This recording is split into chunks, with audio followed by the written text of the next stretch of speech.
Corona virus ने दूसरी लहर में लोगों को 2 महीने के लिए घर में लॉक कर दिया तो टूरिज्म सेक्टर भी उसकी कमर टूट गई। लेकिन आज से देश में एक बार फिर पर्यटन पूरी तरह अनलॉक हो गया।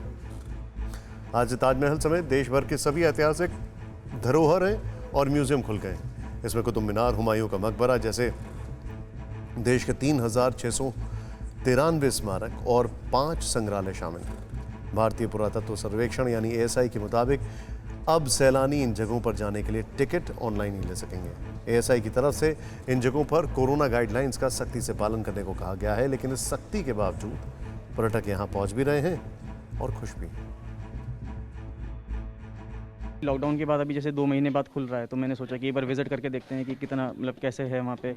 और बाकी ये भी है कि इसके बारे में पढ़ा बहुत था, हुमायूं टॉम्ब के बारे में। ये एक ऐसी जगह है जो अब मानसिक रूप से एकदम सुदृढ़ अब रह सकते हैं।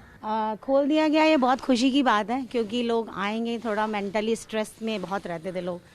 अच्छे लोगों को मेंटली स्ट्रेस होगा, उससे रिलीफ मिलेगा तो वो कुछ सरवाइव कर सकेंगे। कोरोना नियमों में ढील मिलते ही न सिर्फ ऐतिहासिक धरोहरों में पर्यटकों की संख्या बढ़ी है, बल्कि सैलानी शिमला समेत पहाड़ों की ओर उमड़ पड़े। यूं तो मौसम बारिश का है और पहाड़ों में कई स्थानों पर जोरदार बारिश हो रही है, लेकिन महीनों तक कोरोना बंदिशों में रहने के बाद लोग मानने वाले नहीं हैं। ऐसे में हम आपको 3 पर्यटन स्थलों से राहत देने वाली रिपोर्ट दिखाते हैं। देश के अनलॉक होने के साथ ही टूरिस्ट डेस्टिनेशन भी गुलजार होने लगे।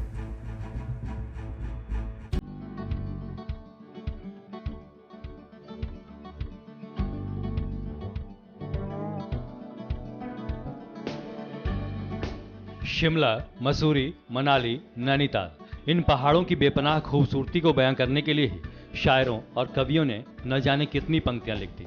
किसी ने इसे पहाड़ों की रानी कहा, किसी ने जन्नत। लेकिन लॉकडाउन में बिखर गई यहां की रौनक एक बार फिर लौट आई है। पहाड़ फिर गुलजार होने लगे हैं और चंद दिनों में ही सैलानियों की बाढ़ आ गई है। हिमाचल में कोरोना का असर कम होने और कर्फ्यू की बंदिशें ढीली होते ही पर्यटन उद्योग को फायदा होने लगा है। दूसरे राज्यों से पर्यटक शिमला, मनाली, धर्मशाला और डलहौजी पहुंचने लगे हैं। ये तस्वीरें इस बात की तस्दीक हैं कि पहाड़ों की रंगत लौटी है।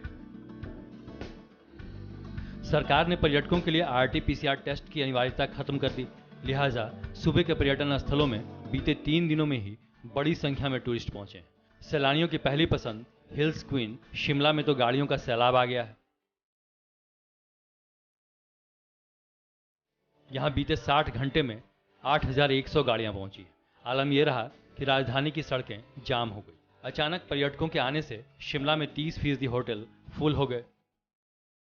सोलन के परवाणु में कालका शिमला एक्सप्रेस हाईवे पर गाड़ियों की लंबी कतारें लग गईं। शिमला के SP को खुद मोर्चा संभालना पड़ा क्योंकि कोरोना नियमों की लापरवाही कभी भी इन खुशियों पर भारी पड़ सकती है। लिहाजा यहां पर्यटकों को मास्क पहनने की हिदायत दी गई।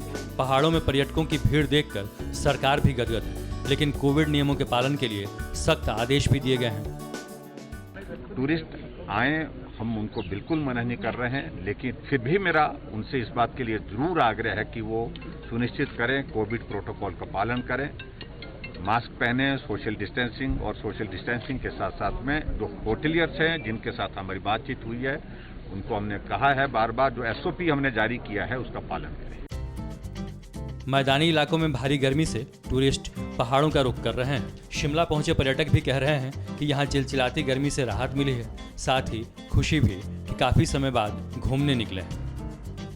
We kept sanitizer along with us, बच्चों को मास्क पहनाया है, तो उतना फ्री तो पहले वाला सिस्टम तो अभी तक नहीं हुआ है।